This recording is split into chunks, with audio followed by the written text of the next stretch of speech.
It lays the predicate and the foundation for the development of a weather satellite that will permit man to determine the world's cloud layer and ultimately to control the weather, and he who controls the weather will control the world. Question for the day. How many think that everything will magically get better if we collectively ignore the proverbial smoke on the horizon long enough, which includes the ever-worsening jet aircraft dispersed filth in our skies? The mission of this broadcast is to provide a maximum amount of breaking, dire, frontline headlines for a reason, so listeners can have enough puzzle pieces to actually form an accurate picture of the oncoming train. Let's start with this. New from Scientific American. Geoengineering the climate could pose new risk to the planet, UN fears. From the report, the United Nations warned that some efforts to address climate change can carry their own risks to the planet. Really? Who would have thought that highly toxic atmospheric nanoparticles and devastatingly damaging frequency transmissions could do harm? What could possibly go wrong with that? Just another day in the planetary asylum. Next from Politico.com, a parallel report. UN sees geoengineering as a new risk to nature. The report continues, quote, the disruptions presented in this report are not guaranteed to happen, but they could happen, it says.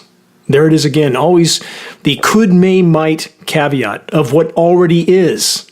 Please look up.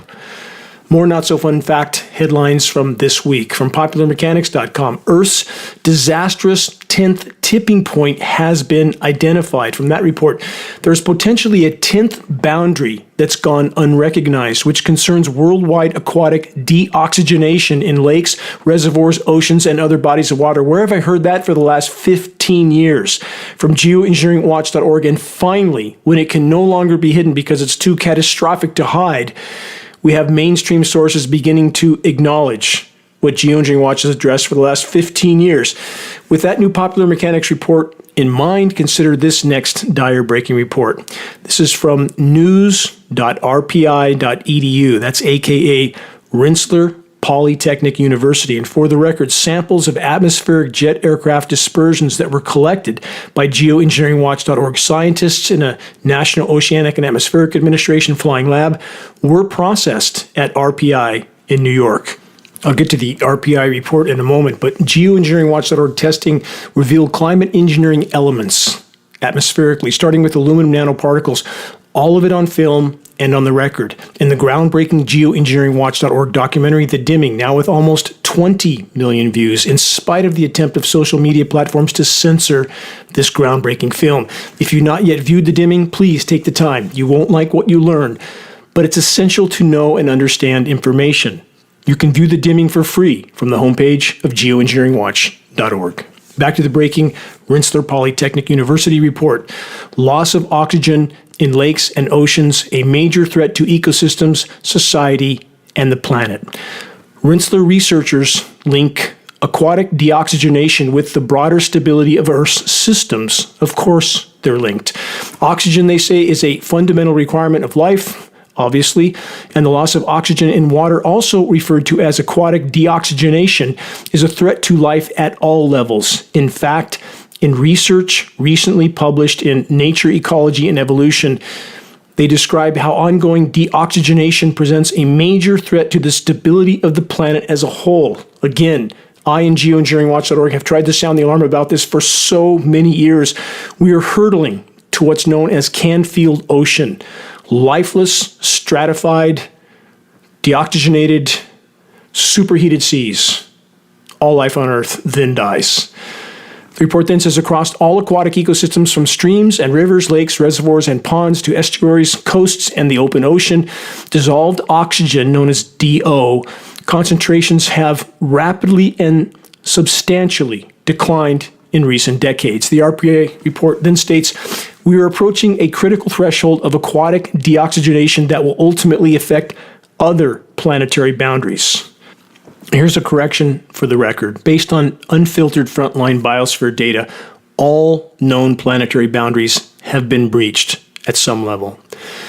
More from the RPI report. Research has identified numerous global-scale processes referred to as planetary boundaries that regulate the overall habitability and stability of the planet.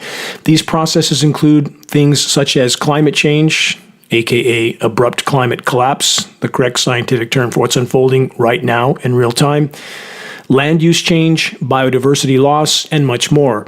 It has been argued, the report says, that if critical thresholds in these processes are passed, then major ecological, economic, and social challenges are likely to result.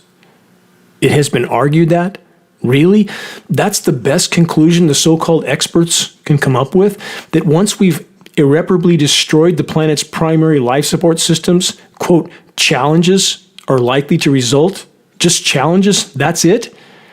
That's like saying if you leap from the roof of a 100-story high-rise, the impact when you hit the pavement below could, may, might result in some challenges for you. Newsflash, the human race as a whole has already kamikazed from the 100th floor, is swan diving to the street, and we're collectively passing the second floor now. But not to worry. The concrete will break our fall from the terminal velocity of total insanity, of total biosphere decimation, right? Not so much. It isn't hard to decipher how that story ends, if we remain on the current course. And yes, that is an accurate metaphor of where we stand at this moment in time, the leap from the 100th-story building. And yet, even now, the endless distraction of proverbial bread and circus commands the full attention of the vast majority. Here's a footnote. The homeless know about and care about covert climate engineering operations far more than the average American. And how do I know this? Because every time I make a trip to Redding, California, near my wilderness home, and I distribute essentials to the homeless, roll-up sleeping pads, insulated water bottles, cases of granola bars, etc., I also converse with them, and they're acutely aware of the crimes being committed in our skies, while the air-conditioned Cadillacs and Lexuses drive by, clueless. They couldn't care less. Please forgive my rant. Back to Earth's unraveling life support systems. All foundational planetary boundaries have been breached, though the so-called climate science community has only acknowledged 7 of the 10 boundaries as being breached. The so-called experts are either criminally ignorant of the totality of converging catastrophes that are closing in on all of us, or they're lying. You decide, and don't take too long, because time isn't on our side. Stay with me on this broadcast if you're willing to face what the vast majority are turning two blind eyes toward: extremely near-term existential threats from numerous directions. And no, it's not just nature behaving badly. And this translation/clarification on the existential threats part, short of a complete course correction, none of us will be here much longer. Mathematical and statistical certainty on the current course. This is Dane Wigington. You're listening to the weekly installment of the commercial-free, non-political Global Alert News Report, the end of the world as we know it broadcast, brought to you by Geoengineeringwatch.org, the largest and most visited website in the world and the subject of global climate engineering operations, aka weather warfare. Reaching a critical mass of awareness is the only way forward in this fight. We must reach a critical mass by starting a conversation on climate engineering that leads people to a credible source of data. Credibility is key. Geoengineeringwatch.org will continue all of our efforts to be the go-to source on covert climate engineering operations. A conversation on the climate engineering issue can easily be started with Geoengineering Watch awareness-raising materials available on our homepage. Our only goal: to provide activists what they need, again, to move this fight forward as fast as possible. More bad news from AOL.com. Could this year's hyperactive tornado season turn out to be the worst on record? ? Well, so far, it is. Here's an example from Fox News. New York State sees years' worth of tornadoes during July. And we're just over halfway through July. What comes next? More information on why this is happening. Stay with me. From the New York Times, millions under tornado warnings as storms batter Midwest. And this, record July tornado warnings have already been reported from numerous locations with almost half the month left. Anyone that regularly listens to this broadcast has heard me make the following warning many times. When patented processes of chemical ice nucleation cloud seeding is utilized on all available manipulated atmospheric moisture flows, the cold air mass that is created and then descends to the surface because cold air is more dense, sinks just like in your market when you have an open freezer, the cold air sits in that basin. This cold air is pushed at high velocities by manipulated atmospheric pressure zones, thus the hurricane-force straight-line winds we now commonly have with almost every storm. This can and does create a colliding air mass scenario with the warm manipulated airflows from the record warm Gulf of Mexico, the Pacific, or the Atlantic. Again, when these air masses collide, a cyclonic rotation spawning ground is created. Please connect the dots, but don't drink the water. On that note, this new, not so pleasant footnote. This is new from the Washington Post. Quote, everyone is drinking it. Why this type of forever chemical seems to be everywhere. Report says scientists are beginning to focus on a new type of forever chemical that is far more widespread than earlier realized. Yes, another case of, gee, we just had no idea, from the so-called experts that were trained, taught, and programmed from birth to blindly trust and never question. Don't question what you see in our skies. Don't question what you're drinking from that tap. Just take the advice of the official expert and go back to sleep. Back to the crop-crushing high-pressure heat dome meltdown. From NBC News, California farmers struggle as extreme heat affects crops and livestock. The heat is impacting crop ripening and livestock health, the report states. Here's another from MSN.com. U.S. weather, blazing heat leaves part of America, quote, parched to the point of flash drought. They say weeks of searing sun magnified under a rainless heat dome, aka ionosphere heater-induced high-pressure heat dome, has turned green pastures into desert dust bowls. Here's a small sample of records set this week, and after this, headlines that are way worse still. And this is only from one part of the world. Keep that in mind. It's happening all over the world. Records, Palmdale, California, 115 degrees. Redding, my hometown, 119 degrees. The actual report, according to AccuWeather, was 121 degrees, which broke the former record by 10 degrees. Palm Springs, 124. Las Vegas, 120 for many days in a row, 115 or more. Lancaster, California, 115. Ukiah, this is over near the coast. This is so insane. 117. This is like British Columbia when it hit 121 degrees 2 years ago on the coast of British Columbia. Daggett, California, 118 degrees. Spent a lot of time there working for Bechtel Power Corporation on one of the first commercial solar plants of its type in California. Now there's an empty field of blowing sand there. When you can see that empty field of blowing sand if you watch Planet of the Humans, very well compiled documentary on just how non-renewable so-called renewable energy is. Anyway, Daggett, California, new record. It's so close to home for me as I've spent so much time in that part of the desert. Mendocino County, 117. Lake County, 112. Redway, that's Humboldt County near the coast, 117. The list goes on, but you get the idea. The heat is absolutely relentless here. It's been getting hotter and hotter every single summer, but this is by far the worst. The heat never goes away. And under a high-pressure heat dome, you have sinking, compressing air. Again, ionosphere-induced high-pressure heat dome. Now we hear that term all the time. Every dissemination from every climate engineering cover-up organization like the Weather Channel or Weather Nation, all referring to, quote, high-pressure heat dome. And those are the days when the air is generally very stagnant underneath, doesn't cool down much at all at night. Heat just builds and builds and builds, and then we have the incredibly intense UV radiation from the disintegrating ozone layer that's denied, and the public ignores their own senses, how hot their cars are, how many car deaths we have now because people are caught unaware of just how fast that car can heat up with the intense UV radiation. None of it disclosed. We know the UV readings are completely fictitious. They only meter down to 300 nanometers.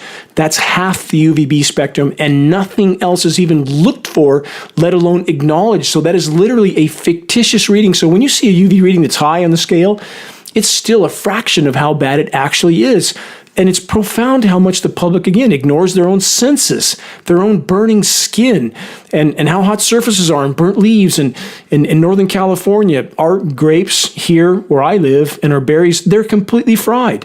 The leaves are even frying. The native oak tree leaves are curling up and frying now because the UV is so intense and so relentless, as is the heat in general.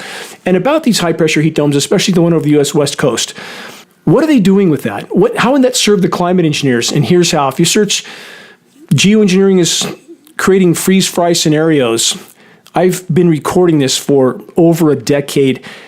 When you put a high-pressure heat dome in the northern hemisphere, it creates a clockwise rotation of the atmospheric winds and moisture around that. So what have we created? As they're trying to mask what's happening in the Arctic, the colder Pacific air is pushed up and around the western high-pressure heat dome, chemically nucleated to cloud moisture the whole way. Alaska has been recently below normal temperatures. They're trying desperately to mask what's known as a BOE, a blue ocean event in the Arctic. I'll have more on that later in this broadcast, but that is a major paradigm capsizing event when that happens. And it may happen very, very soon. Should have happened already. It's been masked by countless climate intervention operations that are destroying the planet's life support systems in the attempt to mask this one symptom. Is that really helping us as a whole? I think not. So high pressure heat dome, clockwise rotating winds around it in the west, frying the west under that heat dome, and then dropping down scattered, fragmented moisture in the eastern part of the country where most Americans live, and with chemical nucleation, these flash weather whiplash roller coaster temperature ups and downs, which keeps the majority of the U.S. population confused and divided as to the true state of damage to the planet, while the rest of the planet as a whole goes into total meltdown. And the country with the biggest military by far, the country with 3 times more aerial tankers than the rest of the world's militaries combined, has the ability to cool parts of its population far more than other countries can, and at the cost of, again, worsening the overall warming of the planet. But that's the pharmaceutical industrial mentality, isn't it? Take this for a particular symptom, and by the way, here's the side effects that are so horrific that I watch those commercials on TV and I wonder who in the world would take that? But people do, because they play happy, cheery music and show out-of-shape people dancing around as if it's some kind of a carnival. It's not. And when you hear the side effects of whatever concoction is being pushed, it's truly astounding that they can peddle such products. Pressing on, more headlines. Forgive the rant, but I'm trying to explain what's happening, that there are climate sacrifice zones and there are other agendas being carried out. This heat is crushing crops in the west. The flooding is crushing crops in the east. And it's a double-edged sword. Again, there's so many layers to this, and too many people try to simplify it. It's not simple. There's so many aspects of what they are trying to do, none of them benevolent. Again, from agriculture.com, East Coast farmers face catastrophic crop loss due to unprecedented drought. From AccuWeather, the Mid-Atlantic is, quote, in a flash drought. That report says hot weather, strong sun, think of the intense UV I just mentioned, and a lack of rain has led to widespread drought. Yeah, typically that's what leads to drought, isn't it? Needed some experts to tell us that, which will hit the corn crop in the region especially hard this summer. Here's more. From GB News, U.S. weather, 30 million Americans to fry in 115-degree heat bubble. Think high-pressure heat dome. That's in the west. Just described that.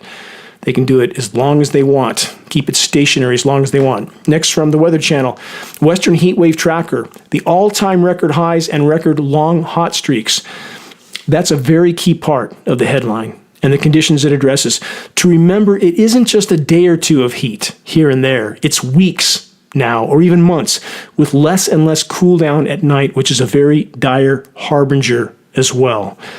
The heat is being trapped in the atmosphere, and climate engineering is helping to trap that heat, amongst other factors. Here again, it's not a this or that equation. There's too many people online, so many people want to try to make it, that it's just climate engineering harming our planet. That's so untrue. I'm focused on climate engineering, and I'll stay focused on climate engineering, but to deny the rest is to lose all credibility.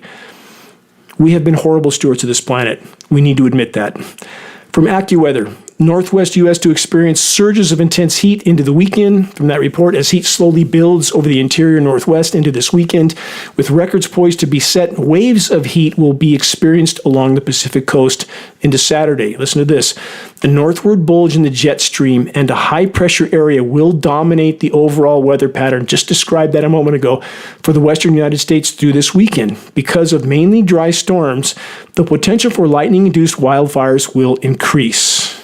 Yes, dry lightning firestorm starts. Now, so often the norm. For the record, climate engineering, atmospheric seeding operations utilize desiccant elements like aluminum nanoparticles, which not only tend to dry up and disperse available moisture from such convective storms, but in the case of the many geoengineering elements like aluminum nanoparticles, they are also an incendiary dust. And it's not hard to conclude what impact that has when it settles out on forest foliage and everything else. For the record, geoengineeringwatch.org recorded time-lapse film footage of blanket grid pattern aerosol spraying operations directly over the Paradise, California firestorm. What was that about? You decide. And you can view this footage in the Dimming documentary, again, for free on the homepage of geoengineeringwatch.org. Also from AccuWeather, Oregon governor declares state of emergency over wildfire threat. From the UK Guardian, millions face extreme temperatures as heat dome, there it is again, covers U.S. Midwest and East. That report says the National Weather Service has warned of a major and extreme heat scenario. Heat advisories are in place from Texas to New York as major East Coast cities under air quality alerts. Again, that downward pushing, compressing air, ionosphere heater.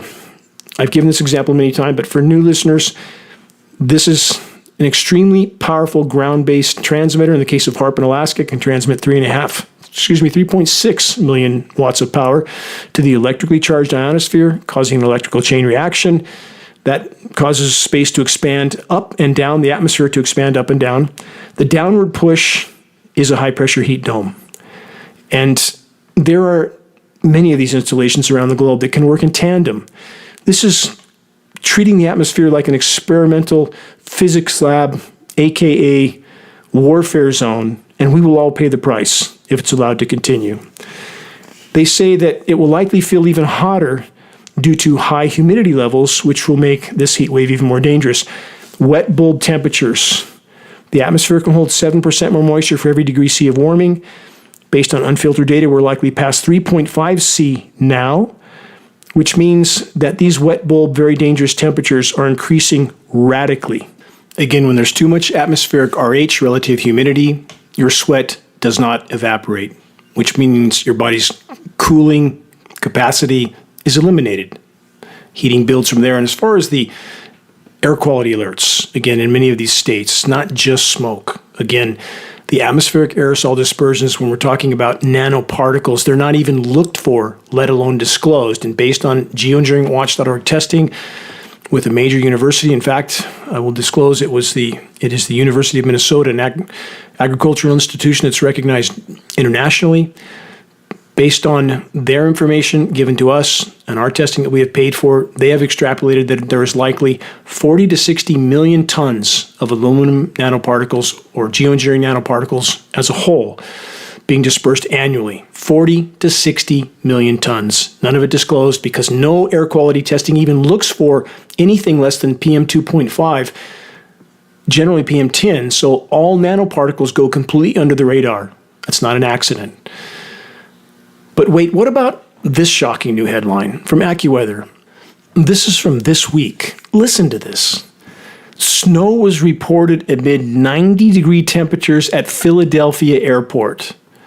The report says, as record highs sizzle across the United States, snow in July seems impossible. Yet, the AccuWeather report states, as temperatures hit a high of 94 degrees on Sunday, a record daily snowfall was reported at the Philadelphia International Airport. What?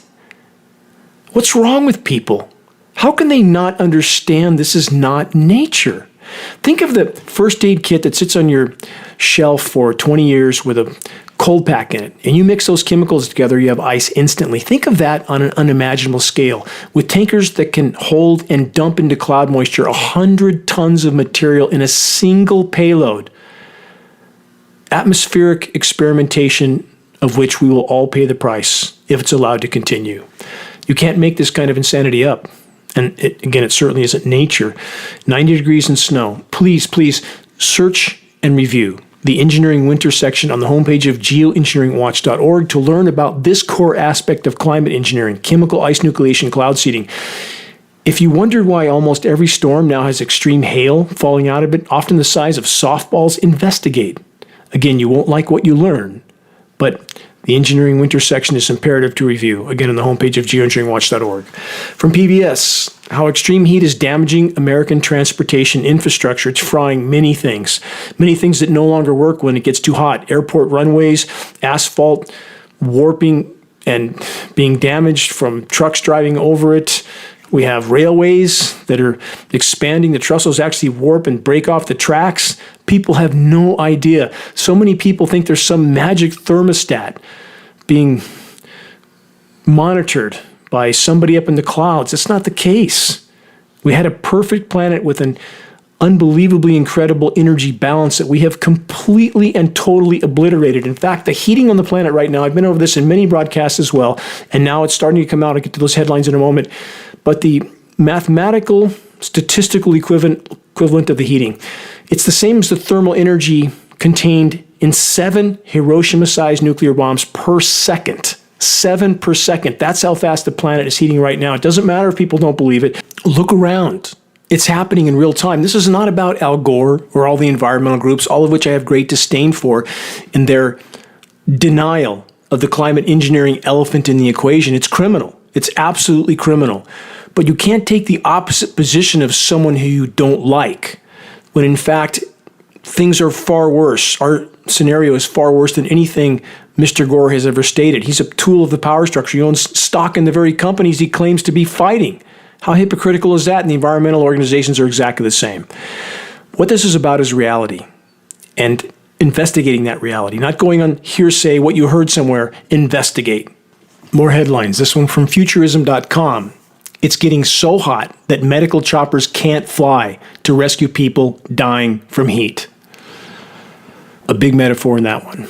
So many layers that will begin to manifest. From NPR, we're screaming into the void. Across the U.S., heat keeps breaking records. Another headline from theconversation.com. America faces a power disconnection crisis amid dangerous heat. The headline continues. In 27 states, utilities can shut off electricity for non-payment even in a heat wave. The report says in some cases the loss of service lasted for just a few hours, but in other cases people went without electricity for days or weeks while scrambling to find enough money to restore service, often only to face disconnection again. Just the beginning. And next we have grid shut down completely. It's coming. It's a matter of time.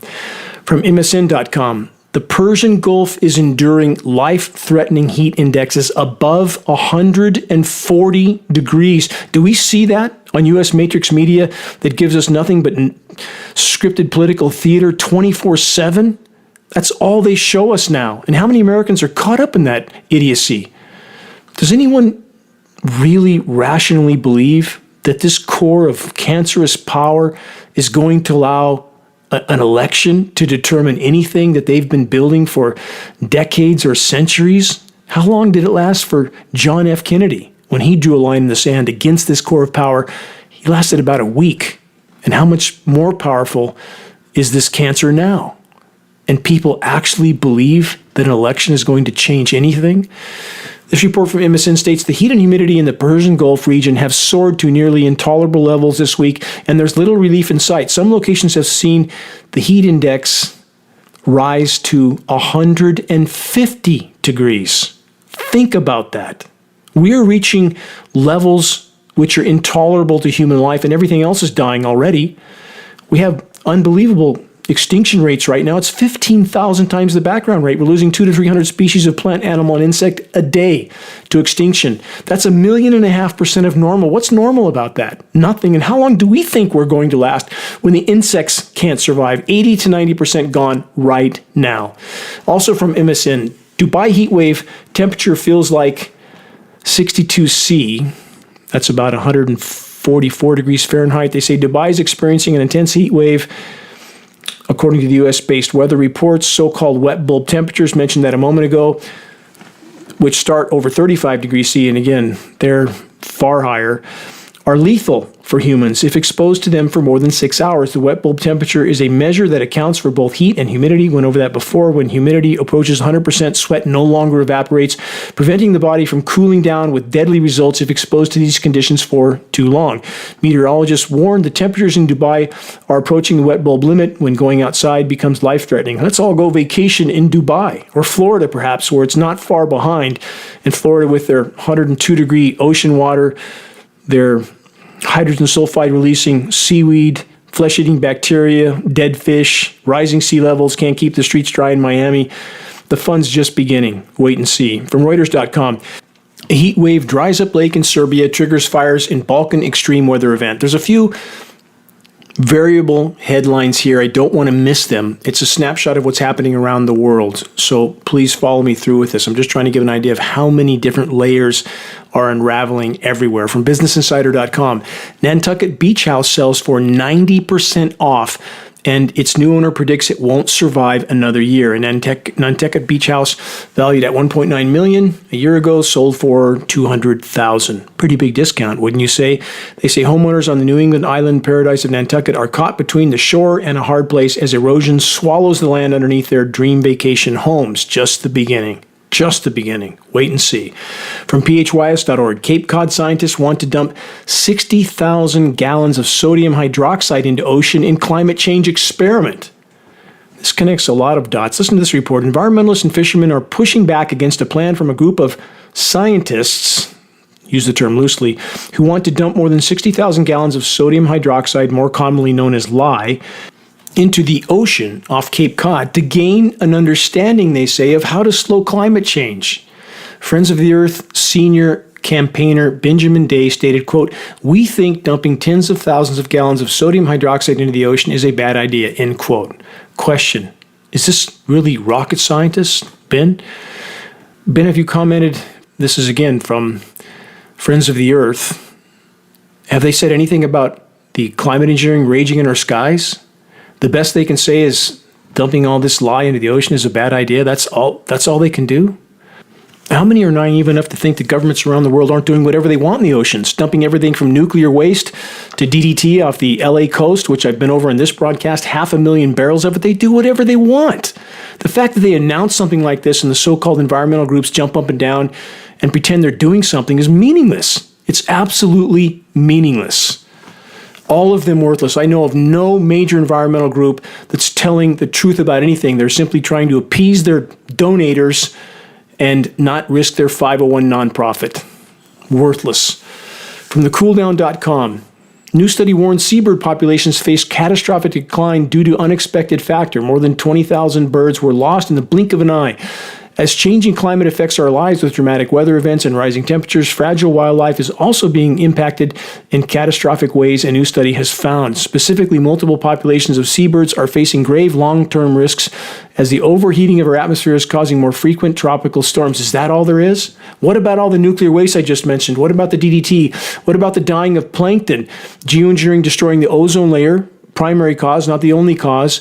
Plankton populations crashing, food chain crashing, and the only thing they can mention is that there's more frequent tropical storms, and that's the core of the problem? Our science community, our so-called science community, is almost worthless. They are so completely off track on so many things. Where would one start? If they were remotely close to having a correct compass heading, would we be in this mess?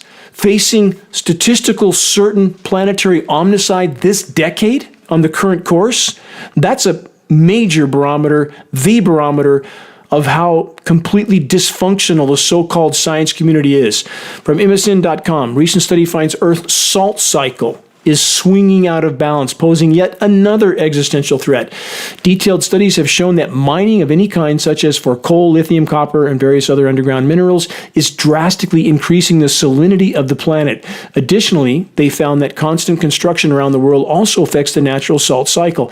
As the Earth below us is dug up, the soil and groundwater are disturbed, causing soil erosion, flooding, and decreasing the terrestrial biodiversity, all of which affect salination. This is such a complex, miraculous planet, and we have, from every conceivable direction, derailed it. From the UK Guardian, climate crisis is making days longer, study finds.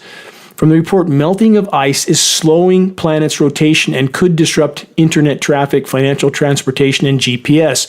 The climate crisis is causing the length of each day to get longer, analysis shows, as the mass melting of polar ice reshapes the planet. The phenomenon is a striking demonstration of how humanity's actions are transforming Earth, scientists said, rivaling natural processes that have existed for billions of years. I'm almost numb when I say that, because it's so hard to conceive of how fast we've completely altered the planet. Again, a couple hundred years we have wiped it out. And from so many people, I still hear this. Man couldn't possibly affect the weather. Where do they get that from? That's just some sort of trained ideology. We have completely altered the planetary everything. And for those that believe climate engineering is occurring, but then claim there's nothing to do with the climate that's been affected by man. What is climate engineering? That's man-made activity, is it not? Even if we pretended that no other form of human activity had any effect at all, again, burning 26 million tons of coal a day, 100 million barrels of hydrocarbon a day, cutting down the forest, paving the planet, poisoning the oceans, even if we pretended that none of that had any effect on anything except climate engineering, that's still an immediate planetary threat, isn't it? In fact, it's all the above, but I'm simply trying to say, can any rational person not be against the intentional intervention of the planet's life support systems, which is climate engineering, aka weather warfare? How can any rational person not be against that? From CNN, we built our world for a climate that no longer exists. Why doesn't it exist? For all the reasons I just cited. And now we're really in trouble, to a degree that very few people are yet willing to face, just like they're not willing to face what's happening in our skies, operations that are even further derailing an already badly damaged life support system of the planet, the climate. From phys.org, complex impact of wildfires on ozone layer dynamics unveiled from this report. In a revelation that highlights the fragile balance of our planet's atmosphere, scientists from China, Germany, and the U.S. have uncovered an unexpected link between massive wildfire events and the chemistry of the ozone layer. The stability of this vital atmospheric layer is now facing a new unexpected challenge. During the 2019-2020 Australian fires, researchers observed a dramatic increase in stratospheric aerosols, tiny particles that can influence climate, health, and atmospheric chemistry. All of this is a part of the problem. And what's missing from this report as well? No mention of the what's calculated to be 40 to 60 million tons of geoengineering dispersed nanoparticles in the atmosphere annually, no mention whatsoever. And again, I cite the blanket aerosol spraying that geoengineeringwatch.org recorded directly over the Paradise Fire smoke canopy. And as that smoke rises, it pushes geoengineering aerosols higher into the atmosphere also. And if you search geoengineering will damage the ozone layer, you can search the ozone damage section on the homepage of geoengineeringwatch.org, but you can find mainstream articles that acknowledge if we climate engineered, it would damage the ozone layer. Connect those dots. On that note, another new headline from MSN. The sad future of grocery shopping. From this report, food shortages of all kinds keep hitting the grocery store in recent months. Olive oil, cocoa, and orange juice have been in short supply, sending prices skyrocketing. The problem is largely climate change, aka collapse, abrupt climate collapse. Olive oil has more than doubled in cost over the past 2 years because drought and bad weather in the Mediterranean. It's not just drought and bad weather. When the rain does fall, it has toxic elements in it that destroy soil microbiome and root systems. Keep that in mind. And there's the intense UV radiation as well. So many orange trees in Brazil are diseased and weakened, all of the above that I just mentioned, a part of that equation, by heat and drought that producers have considered making juice from other fruit. Higher temperatures have even made it harder to control the spread of bird flu, contributing to the egg crisis. Heat, drought, and flooding and other climate effects are making it harder to grow crops, and importing them from elsewhere isn't always an option, not going to be an option soon. That certain crops are grown in just a few areas in the world has made food especially susceptible to shortages. An ongoing surge in sugar prices in the United States, reflected not just in table sugar but in all sorts of sweets, is being driven by unusually dry conditions in India and Thailand, where much of the global crop is harvested. And in March, a cyclone hit Madagascar, the world's biggest vanilla producer, threatening about half its harvest and thus the price of ice cream. And these aren't isolated events, the report states. Peanuts, sugar, vanilla, and beef, among other foods, have also been in short supply at points over the past few years. We're entering an age of disruption. The report then states, soon Americans may no longer be able to count on supermarkets that are perpetually stocked with cheap food. The era of grocery abundance is ending, and a more somber one is taking place. That is a very gross understatement. Empty shelves are coming far sooner than almost any dare to imagine. They then say, but perhaps the most devastating toll for Americans may be psychological. The idea of the supermarket was based on, and still is based on, endless abundance. All of that bounty has long reassured Americans that food is plentiful and affordable, shaping our approach to eating, cooking, and shopping. It's the reason you can look up a recipe today and likely have all the ingredients for it tomorrow, regardless of whether it's July or February. But the grocery scenario is transforming. Shoppers once walked in thinking, what do I want? The more salient question may soon be, what can I have? Ponder that one. It's coming. More on the crop-crushing weather. From Extreme Temps News, historic heat wave in South Africa, 36 degrees in winter. Heat wave, South Africa, Southern Hemisphere winter now. Temperature rises to 36.3 C. That's almost 100 degrees in the highlands in this exceptional winter heat wave. A few days after breaking cold records, and the heat will now go on for a whole week. About those cold records, even with the record-shattering crop-crushing heat around the world, consider this next headline. Again, in between heat waves in Africa, severe cold snap devastates South African crops. It's another example of chemical ice nucleation cloud seeding operations. And what do we see happening around the U.S.? Radical weather temperature whiplash swings becoming ever more extreme. Flash freezes, flash droughts, flash flooding. The roller coaster of climate cataclysm gets worse by the day. Question, can covert climate engineering operations be separated from any of it? How could it be? All is connected. All is interwoven. Let's keep going with more bad news headlines. And isn't it profound that many would say, no, it's too much bad news, can't take it. And the same people will gladly sit through hours of meaningless political drama, theater, events with the talking heads that never address anything that truly matters, and they're dangling at the end of the strings of those who pay them, those who fund, those who print the money. That's the top of the they pyramid. Those who print the money. They run militaries, thus they run countries, they run entire governments. That's where the power is. A year's worth of rain in one day. Massive floods hit central China. Again, drought deluge scenarios, hallmark of climate intervention operations. From the China Morning Post, China braces for worst case scenario as deadly floods make their way north, crushing crops along the way. Also from the Watchers.news, powerful storm and flooding in eastern Afghanistan claim over 40 lives, destroy 40 homes, crops with it. From AmericanScientists.org. And consider this is part of the crop crushing scenario. Sunshine on a cloudy day. They say clouds sometimes increase rather than reduce levels of ultraviolet radiation. That's interesting, isn't it? Because our recently deceased former NASA contract engineer, Ray, announced his passing last week in this broadcast. We had monitored that many of the aerosol clouds created a lens effect that made the UV radiation levels on the surface even higher. Why would geoengineering operations do that? Why would they want to do that? Certainly they know it's doing that. Why would they continue to do that? Now some acknowledgement from AmericanScientists.org, but much more acknowledgement needed.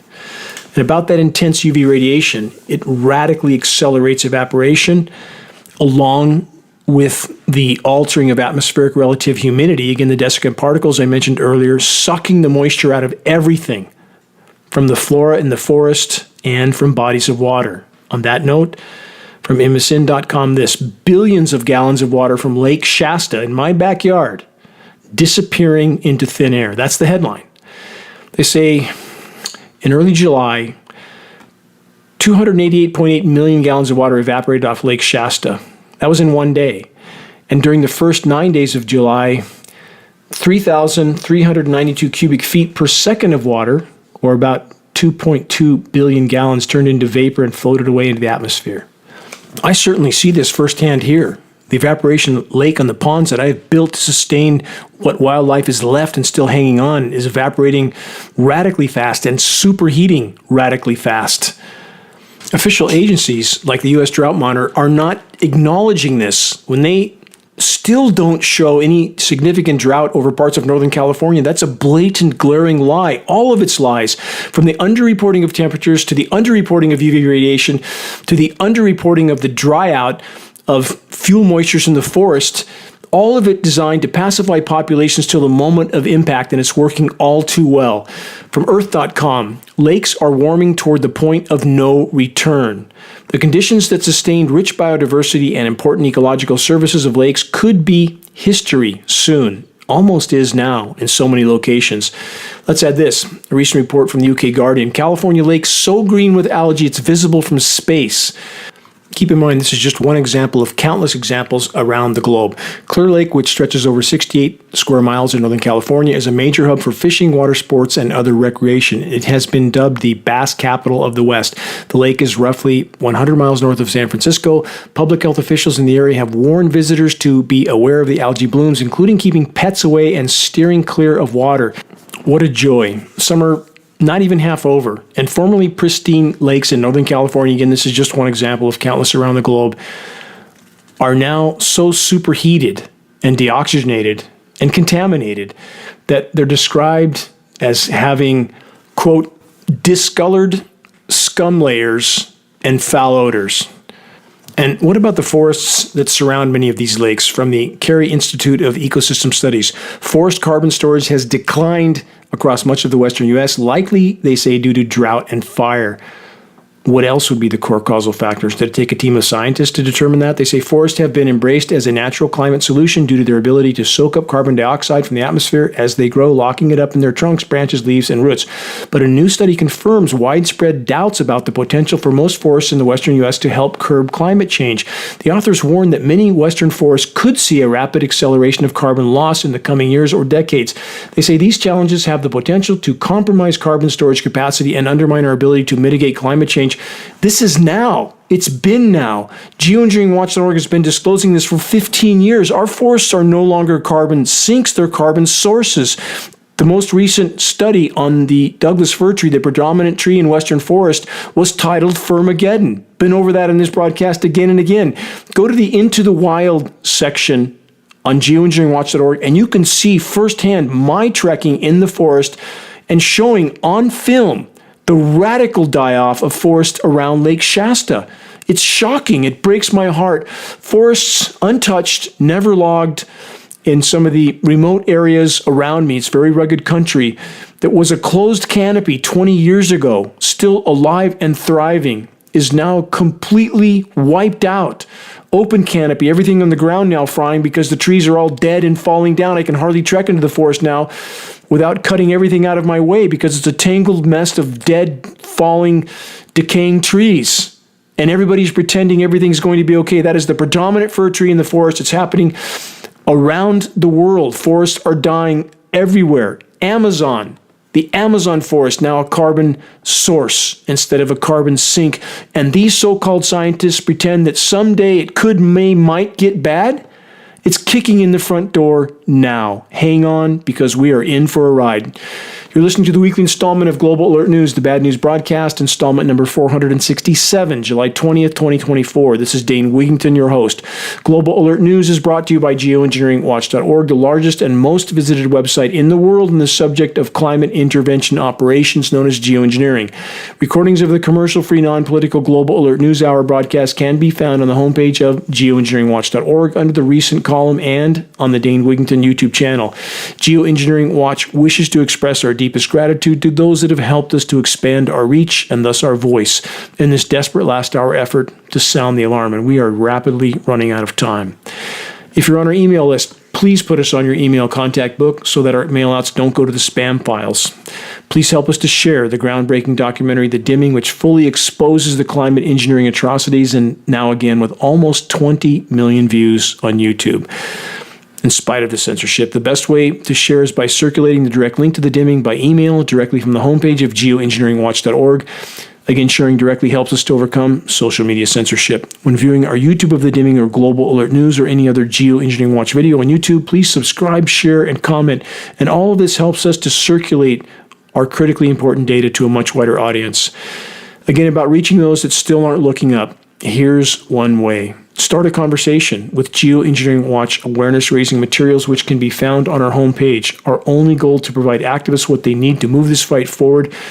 Extremely high-quality printed materials with shocking images, and we pass these on, again, for less than our total cost of producing and shipping. This is a mission to try to pave a way for someone to survive what's coming. And I and my family sometimes are up till 1 or 2 in the morning trying to keep up with shipping these materials out to those who need them and are putting them to use. And I'm very grateful for those people, all of them. Very grateful. It's our collective efforts that can yet make a difference. But we pass these printed materials on for less than our cost of producing and shipping. We also have Geoengineering Watch hoodies and shirts. Those can strike up a conversation when worn in public areas very effectively. Photos of both are on our homepage. We have scannable business cards. Nobody refuses those. They're very high quality with the scan codes on them. You can go right to the Dimming, right to our homepage. Bumper stickers, all effective tools to help strike up a conversation on the climate engineering issue. Again, reaching a critical mass of awareness is the only way forward in this fight. We can stop it from the inside out if those participating, aka our military brothers and sisters, realize and their families realize what they're participating in.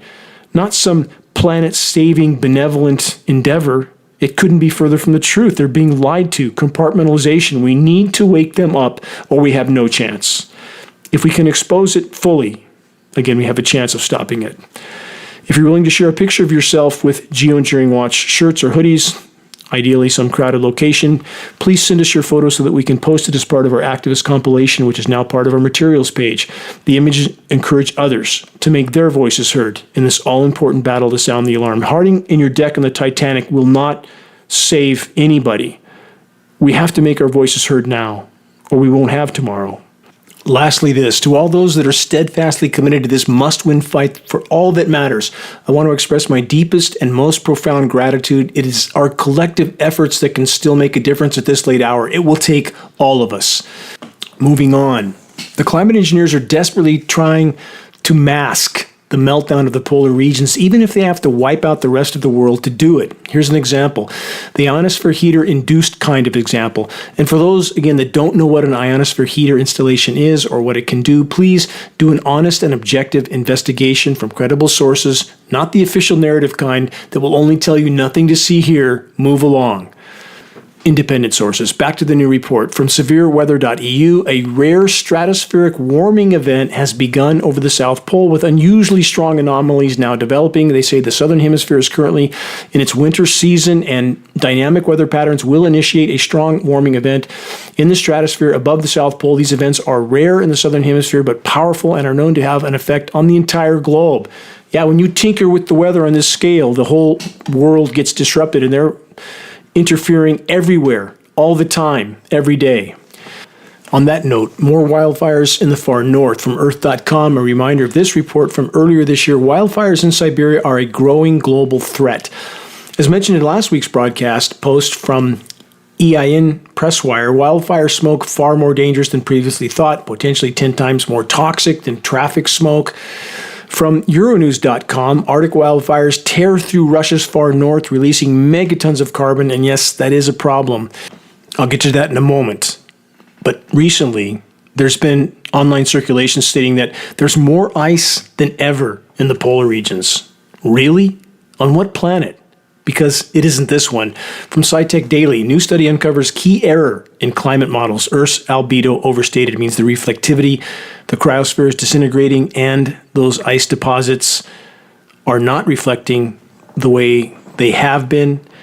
And the cloud albedo effect also is not what it was estimated as being. What a surprise that putting toxic elements into the sky in the attempt to manipulate the planet's weather is not helping the Earth's albedo.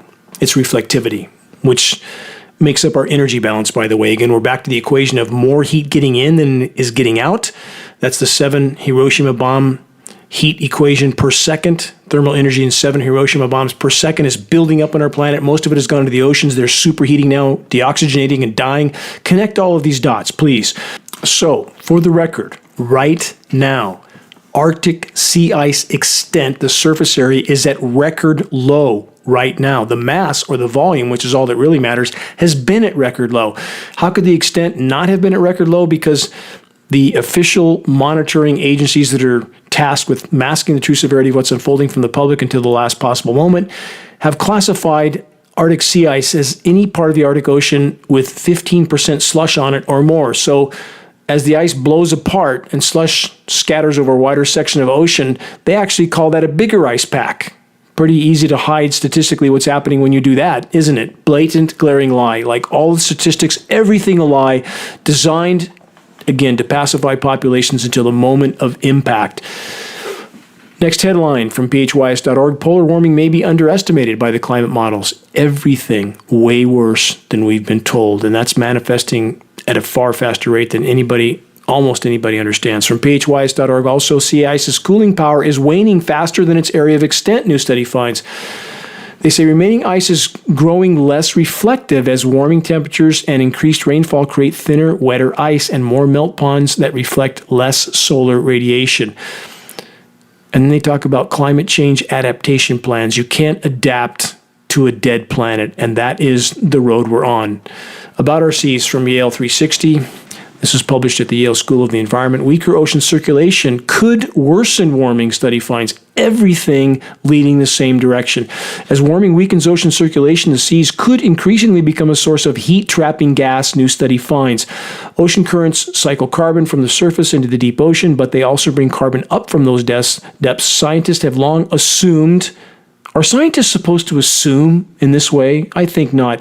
That slower circulation would diminish both the amount of carbon drawn down from the atmosphere and the amount dredged up from the deep waters.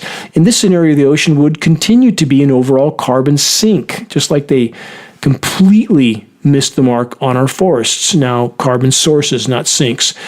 But the new modeling study finds that slowing currents disrupt the upwelling of nutrients from the deep to the surface, starving the phytoplankton that absorb carbon.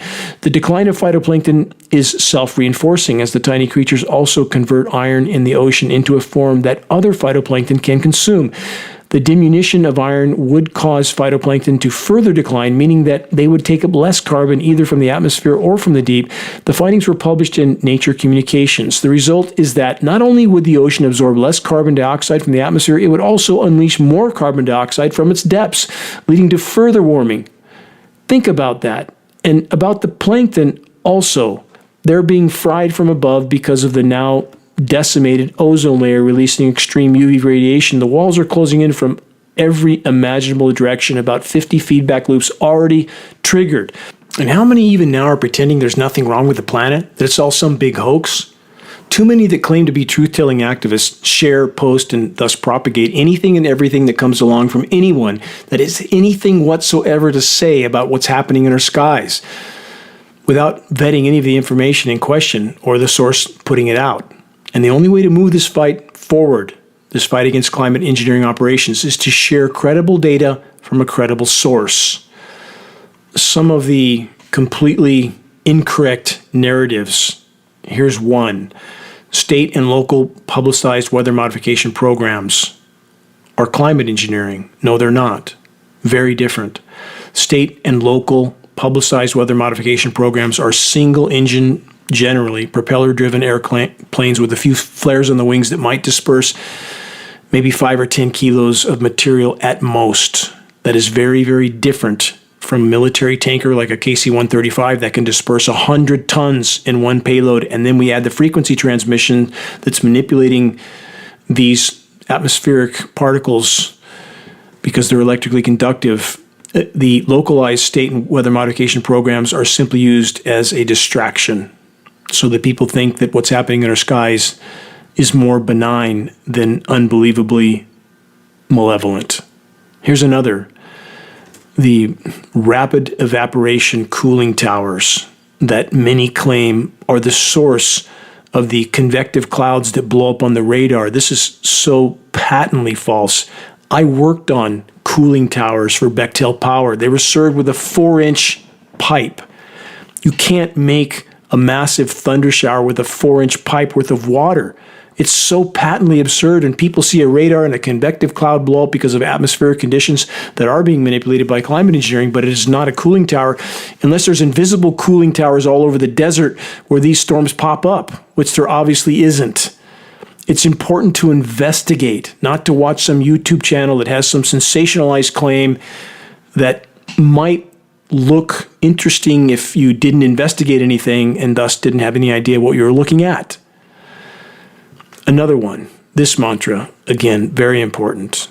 The more CO2, the better, that we hear all the time from so many people. What about the oceans acidifying radically, so much so that they're probably already dumping lime in many locations? They're certainly using ocean fertilization techniques as part of SRM over the oceans, forcing the oceans to take up more CO2, killing them even faster. Here's a comment submission example that was submitted to geoengineeringwatch.org recently. Quote, "Isn't CO2 the gas of life? Question mark. We would be dead without it, right? Question mark. I hear you say, referring to me, about too much and your example. However, the levels today aren't even close to what they have been before humans. Have we contributed to increased levels in a short span of time? Question mark. Yes and yes. They've been higher in the past, and changes that occurred over great spans of time with very different conditions on Earth, without a destroyed ozone layer, without a completely contaminated planet, and over such long spans of time that species had time to adapt, which they do not now. When this happens in the geologic blink of an eye, and about the question of have we contributed to increased levels in a short span of time, how can people not know that? Again, we're burning 100 million barrels of carbon fuel a day, burning 26 million tons of coal a day. We have so contaminated the forest floor and root systems and frying it with UV, cutting off precipitation altogether, and the precipitation that does fall is toxic to our forests, have become carbon sources as well instead of carbon sinks. Of course, obviously, we have contributed radically to this buildup of CO2 in the atmosphere, which has triggered other gases, methane, nitrous oxide. And about the methane release, I'm not talking about cow flatulence. I'm talking about thawing and releasing methane deposits from the Arctic tundra and seafloor. Please search Siberian methane craters. You'll be shocked at the images. Investigation is necessary.